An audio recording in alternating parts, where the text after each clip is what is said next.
just because we know how to do something better doesn't mean we're capable in that moment to do better. Welcome to the Connect Method Parenting Podcast, where correction is out, connection is in, and your kids want to listen to you. I'm Andy Martineau, creator of Connect Method Parenting, here to help you stay calm, confident, and connected no matter what. Welcome, everybody. What's going on? Holy cow. I've had one of the best days so far. I went on my normal walk this morning with my dog. I like this rocky path near my house because hardly anybody's on it. So we walked 4 miles at sunrise, which was amazing. For me, that gives me the kick of drinking caffeine or taking a multivitamin. It's so good. It's part of my mental exercise routine, and it gets my crazy brain, which sometimes wakes up quite loud and spinning. It calms it down and it gets me focused and energized for the day. I listen to a book, some podcast episodes, send some audio messages to some friends and to my mom who just got back in town, read my big mama goal out loud to myself, which I like to do every day or twice a day usually. And then when I got back to our house and I was about ready to call it mission complete, got the walk done, a friend texted me and wanted to talk about some stuff. So I was sitting on my front porch and there's another trail that's not too far away from our house that I thought, well, I'm just going to start walking on that trail instead of sitting down. And so I ended up walking another 4-ish miles. And I'm so glad that I had time to do that today. It's Saturday. I'm now sitting at my desk. My teenagers are still asleep. And I'm going to squeeze in this podcast recording for you today before we get started on our normal stuff. Let's get into the content of what we're talking about. We're going to talk about dealing with regret. And I want to talk about this because so many parents who are coming into my programs are dealing with regret, and it is weighing them down. A lot of people are telling me they have so many regrets in their life. They have so many regrets about their parenting, and I want to teach you how to deal with it. I want to teach you how to come to regret and use it in a productive way. So the question, is there an upside to regret? Is regret a useful emotion? You guys know, if you've been listening to the podcast, that I like to think about emotions as either being indulgent or not productive, or useful and productive. That's the way I like to think about them, because all emotions are here to serve us. So they all can land in either category. We're going to talk about that. All emotions, welcome here. Yes. Bring them in. They're all here for a purpose. They're all teaching us something. Many of our useful emotions don't feel awesome. They don't feel great, but they help us get what we want in our lives. And so I've often wondered about different emotions. Is this one useful? Or how can I use this emotion in a productive way? How do I use this emotion in an unproductive way? So I looked at regret and I thought, is this a productive emotion? Is it useful? Or is it not productive? Is it indulgent? And I came up with the answer of both yes and no. Helpful. We'll unpack it and I'll explain what I mean. So regret, when we are using regret to wish that things would have gone differently, that we should have shown up differently, then I think it's not productive. We're dwelling on what could have, would have, should have happened. We're spinning and thinking about things that cannot be changed, that's happening in the past. Usually we're making it personal. But if we're looking through, and maybe it starts out as regret, we're like, ooh, there's that regret about that thing that I wish would have been different. But we're using that emotion to change our life now, then yes, I think it is useful. But the problem is that most of us spend way too much time using regret to blame ourselves, to blame others, to wish something had happened in the past that cannot be changed. I like thinking about the difference between past focus and future focus. And when you are focused on your past, when you are constantly thinking about your past and you're arguing with it, that is regret. Wishing you would have done something differently, believing that if you would have been different, or if that other person would have been different, then your life would have been different. I think that is a complete waste of time. Now, do I sometimes land there? Absolutely. Absolutely. I used to lay in bed and regret most of my day. I would replay event after event with my children when I had lost my temper, when I had lectured my kids, when I had gotten upset and blamed them. And I would lay in bed and cry and beat myself up and become overwhelmed with regret. And you know what? It wasn't productive. it never got me into the place where I could actually change anything. I was resisting my life and I was forever stuck spinning each night. I was just piling on another layer of feeling awful about myself, about my parenting, about my worth. I was losing confidence, and it made this pile of regret so high that for a period of time, it was impossible for me to get rid of. I was drowning in regret. I think regret is only useful for a temporary flash of a moment where you see and you say to yourself, hey, yeah, I could have done that in a different way and it would have had a different outcome. That's really interesting. We get curious and we accept that was what happened in that moment. So what we're really doing is we're looking at part of our mind, part of ourselves. I like to think of it as a fraction of our nervous system has created this story and it wants to stay spinning in regret. And I can hold that regret in my hand. That's how I visualize it. I hold that part of me in my hand. And then I have another part of me, the wiser, kinder, more compassionate part of me that's curious and accepting about that regret. And I'm able to look at it and say, oh, I see why you want to spin in regret. I see why you want to stay in this place of indulging in this non-productive cycle.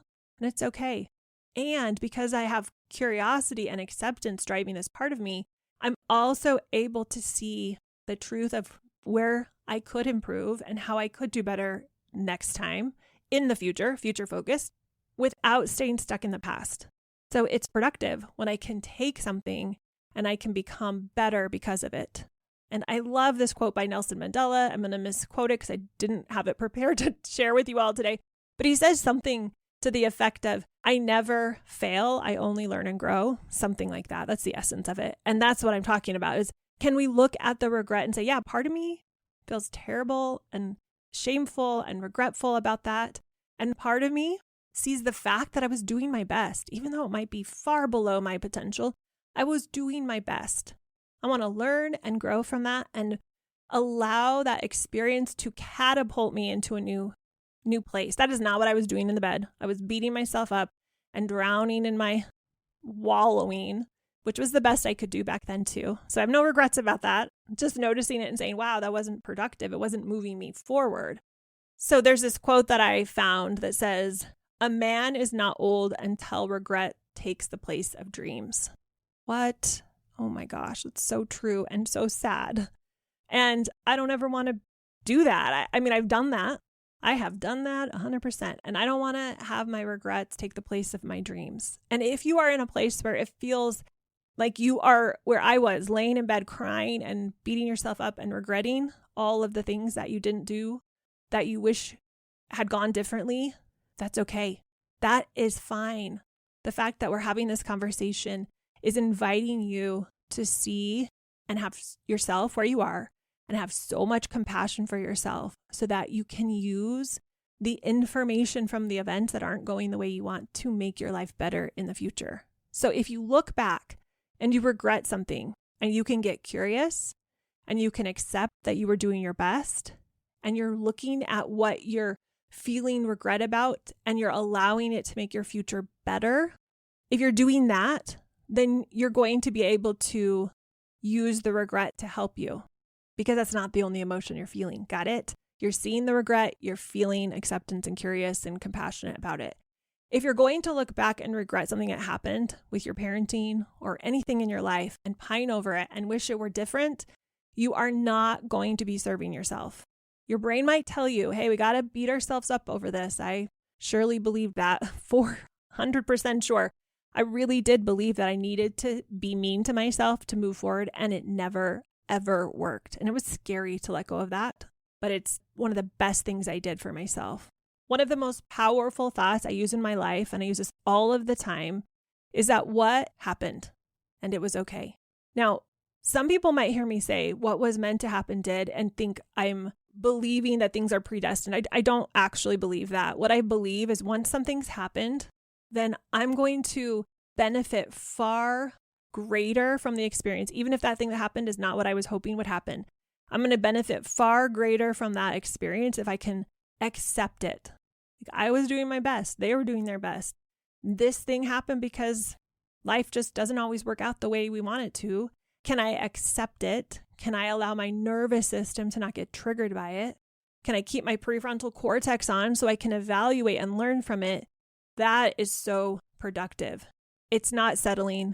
It's realizing I was doing my best in the moment, or my child was doing the best in the moment. And if they or I could have been more loving, could have been more kind or patient, or said something in a better way, we would have. But for whatever reason,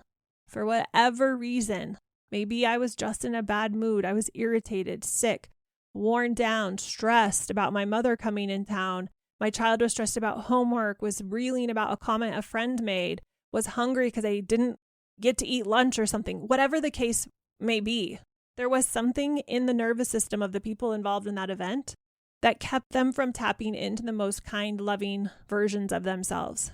And discovering what that was all about, what was going on that prevented us, or just maybe sometimes it's just me. I just didn't show up very well yesterday. I don't know why I was this way. I have no answer, and it doesn't matter. I was just on the verge of tears all day. I don't know. I was just a little bit emotionally heightened, and I kept just noticing. My husband said something. I got stuck with a thing I was trying to do on the computer, and I couldn't figure it out. And he came over and started helping me and gave me a big hug. And as soon as he gave me the big hug, I just broke down into tears.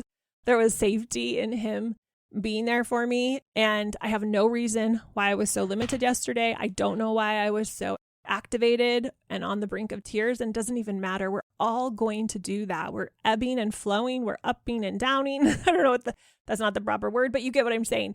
There's cycles, there's seasons, there's things that are going to happen that are going to prevent us from showing up, or are going to prevent our kids from showing up as the best possible version of themselves. Just because we know how to do something better doesn't mean we're capable in that moment to do better.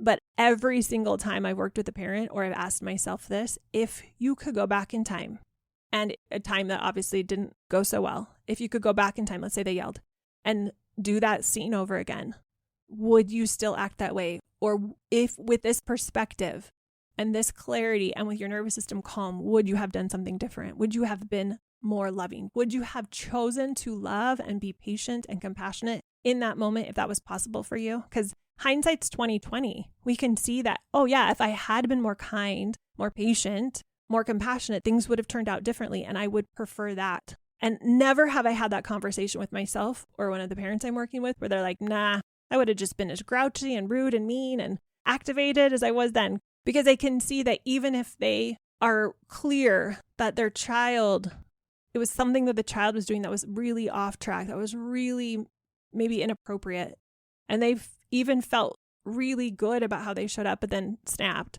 They could see how if they had done better, or maybe they didn't snap. Let's do that scenario. They really showed up pretty neutral, but they can reflect and say, hey, if I had even been more compassionate, if I had been able to be more loving and more patient and more accepting, still setting a firm limit potentially if that was needed, but more kind in the way I was showing up, things would have gone better. I can see that. Then they would choose that. But when we don't, when we beat ourselves up, or when we think, well, we talked about it the night before, they know that they're supposed to get up by 7:00, or they know they're supposed to put their shoes in the bin or whatever, but they didn't do it. And then we act a way we don't like, and then we regret the way we acted. That's just nothing productive comes out of that. When I can look back and see that the choices I made or the thoughts I was having, and I can believe that was just the best I could be doing in that moment, or that was the best my child could have been doing in that moment, it allows me to feel free, and I don't feel regret. And I don't need to feel regret. Let's be clear. We don't need to feel regret in order to make a better choice now. That train of thought got me thinking, would I ever use regret? And here's how I want to recommend that you use this emotion. So productive, non-productive. So I go through that whole thought process. And then I thought, okay, so even though I can make it productive, would I want to incorporate this into my life regularly? And here's how I want to recommend that you use regret if you choose to use it in your life. I want you to imagine yourself in 10 years from now. So if you're whatever age you are, I'm 47. I can't believe I'm 47. I just realized I was 47. I wanted to stop doing the math and I kept thinking I was 46, but my child did the math yesterday and reminded me I was 47. So I'm 47. So I'd be 57, which sounds crazy. So if I'm 57 and I'm looking back on my life and I'm using regret in a productive way, I would use it like this.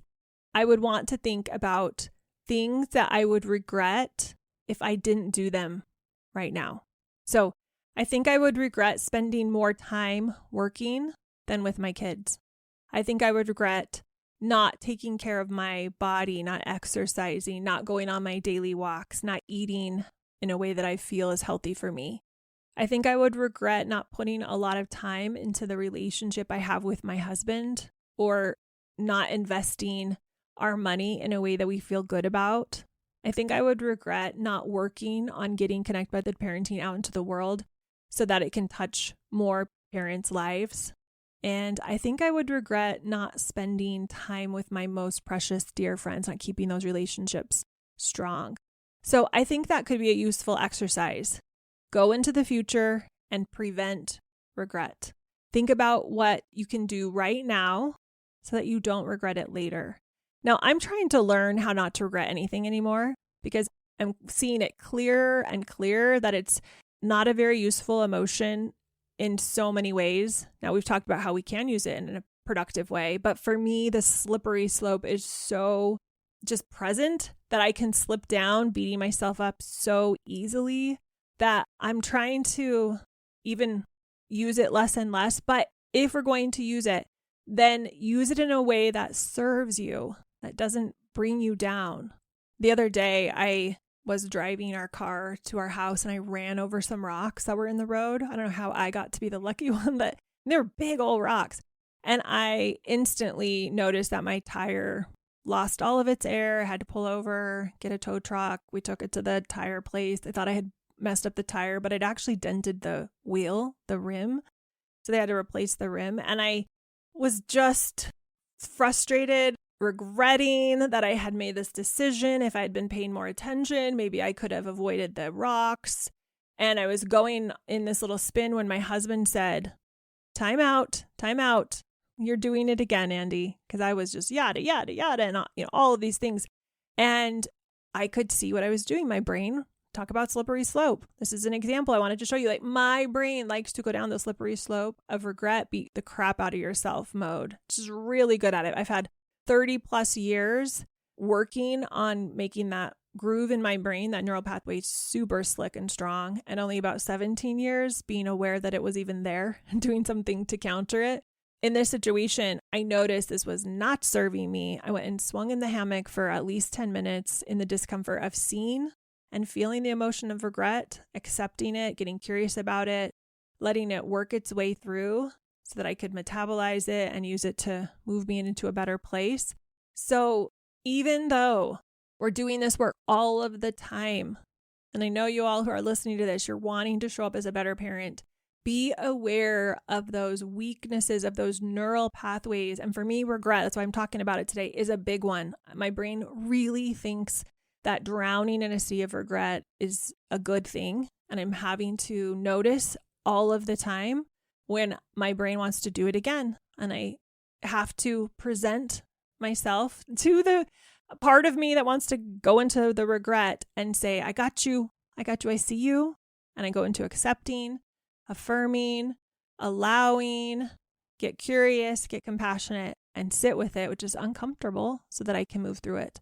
So, sorry, that was a little digression, a little story to illustrate this fact. So if you are finding yourself a little bit addicted to regret, like my brain is, be patient with yourself, notice it, and when at all possible, try to use it for your benefit. And when it comes up and starts to sabotage you, like mine did with the tire situation, just meet it where it is.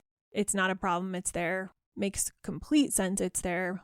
And when we meet it, when we don't fight it, then we can use it in a productive way. Every time I go through that cycle and I slip it back into the sea of regret, the slippery slide of regret, and I don't get taken over by it completely, I become more capable of noticing it, of handling it. And even if I do get taken over by it completely, because let's be honest, for a minute I was there. But whenever I interrupt it and notice it, that creates more capacity for you. Now, if you are in a lot of regret right now, if you're looking at your life and you're punishing yourself with regret because you wish you could have lived your life differently, you wish you could have shown up differently for your kids last night, you wish you were more patient, I want you to ask yourself this question. Is there an upside to doing that? Have you found a purpose to doing that? Is it serving you in any way? And if it isn't, then let's question it. Let's question it. I have to do this. This was the work I did with the situation I just explained. When I wrecked the wheel, my brain started going through it and I sat in the hammock and I'm like, this is fine. This is fine. This is not a problem. I got it. There's no upside to believing this. It doesn't change the car. It doesn't help me show up the rest. I mean, if I get stuck in that, the rest of the day, I am just spinning. So it doesn't make me show up as a better mom or a better human. So how could you think about your past in a way where you don't blame yourself, whether it's 10 minutes in the past or 10 years in the past, but that you instead use that past as a way to create a better future for yourself? And then fast forward into your future. And if you want to use regret to prevent you from doing things that you might regret in the future. Do not let your regrets take the place of your dreams. Regret doesn't have to be present for you to desire change, for you to want to do better. I used to think this. I have to feel really bad for me to do anything different in the future. No, not true. Total lie. You don't have to beat yourself up about your past in order to create a better future as a parent. I struggled so hard in the first 8 to 10 years of my parenting. It was a big old struggle. And I thought regretting, beating myself up, shaming, all those things were going to change me. And it didn't. It wasn't until I finally let go of all of those things that things started shifting. So you do not have to beat yourself up about your past in order to create a better future. In fact, the more we beat up ourselves over the past, the less we are able to create in the future. That's different. I could do a whole episode on that about why that's the case, but believe me, it's true. You can look back and you don't have to blame anyone. You don't have to blame anyone. You can use it as a way to show up better for yourself right now. I think that's the only way that I might use regret, that I would intentionally keep regret in my life. Because here's the deal. Not showing up for myself or my kids, not taking the risks or being willing to be afraid or be willing to make mistakes or to fail is, I know for sure I'll regret if I don't take those chances, if I don't show up as a parent I want to be for my kids, if I don't share connect method parenting, if I don't help strengthen my relationship with my husband. So one of the things that allowed me to finally kick regret to the curb, so to speak, and when I say that, I'm not saying I never ever feel regret. I just shared with you that last month I felt some regret and I had to be aware of it so it didn't spin me into despair. But one of the things that gave me permission to say, it's okay to stop regretting. It's okay to be kind to yourself when you make a mistake, which for whatever reason was very hard for my brain to let go of. It felt scary. It felt as if, it was so habitual. It felt as if I let it go, that I would be letting myself off the hook. And nothing could be further from the truth. And when I realized that I didn't want my kids dwelling on all their mistakes and beating themselves up and not believing in themselves and not being able to create the life they wanted. And if I wanted them to really embody this empowered belief about themselves and really know that regret is not typically used in a way that's productive and that I don't want them to use regret against themselves, then I had to be the example of that for my children. I couldn't tell them to believe that without being that. You know, I had to be the example. They learn from who we're being, not from what we're saying. That motivated me because I would do anything for my kids. And if it meant that I needed to stop using regret against me and only use regret, if I want to use it at all, to drop into more curiosity and compassion for myself and use it to help me see something that I could do better in the future, because that's what I wanted for my kids. And I wanted to learn that skill. That was motivation. That was the kick in the pants I needed to say, wake up and stop doing this to yourself unless you want your kids to learn this from you. I don't want my kids to beat themselves up. I don't want them to feel terrible about their choices. Do I want them to honestly inspect themselves? Do I want them to self-confront? Do I want them to feel confident? Do I want them to learn from their choices and grow from their choices? Absolutely. This is not me saying I want my kids to not have regret and then they're going to be arrogant and cocky and full of themselves. Absolutely not. That's not what I'm saying here. I'm saying that regret keeps us stuck. Regret keeps us stuck. And I don't want my kids to feel stuck. I don't want them to see their flaws and let those flaws and weaknesses keep them in a lower place of capacity. I want them to learn and grow, like Nelson Mandela said. I want them to feel as though there is no way they can fail as long as they learn and grow from every misstep. And I need to be an example of that. You need to be an example of that for your kids. So, because they will learn how to use regret based on how you use regret. So for me personally, my goal is to only use that emotion of regret for me. I'm going to bet on myself for myself in the future and learn how to look back on my life with a, hey, got you. Good try. Nice stuff. You were doing your best. So glad you messed up. So glad we learned all these things.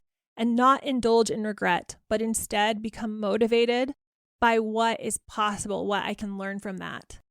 And then what I hope will happen is that my kids will learn how to do that too. Not because I taught them, not because I told them, but because I showed them. And I hope that you'll do the same for yourself and your kids too. So deal with your regret in a way that serves you. And if it's not serving you, let it go. Y'all have a beautiful rest of your day. We'll see you later. Bye.